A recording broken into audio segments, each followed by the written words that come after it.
வணக்கம் நண்பர்களே. இந்த வாழை தான் வந்து பார்த்திங்கனாக்கா நம்ம தரிசு நிலத்தில் பயிர் பண்ணது.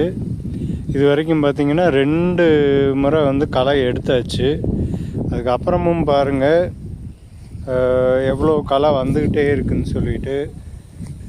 பார்த்தீனியம்னு சொல்லக்கூடிய விசக்கொழிஞ்சி முள் செடி, இது 3வது களை எடுக்க போகிறோம். இந்த 2வது களை சுத்தமாக எடுத்துமே பாருங்கள், அங்கங்கே பார்த்தீங்கன்னாக்கா பார்த்தீனியம் செடி பாருங்கள் எவ்வளோ பெருசாக வளர்ந்துருக்குன்னு சொல்லிட்டு.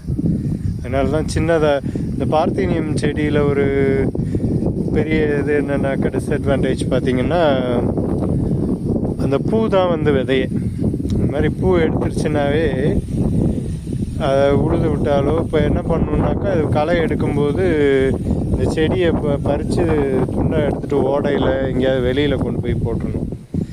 இல்லைன்னா அது அப்படியே 100 கணக்கில் இது இன்னும் ஃபுல்லாக பூக்களை, அதாவது ஆரம்பத்திலே பார்த்திங்கனாக்கா இவ்வளோ பூக்கள் விதைகளாக இருக்குது.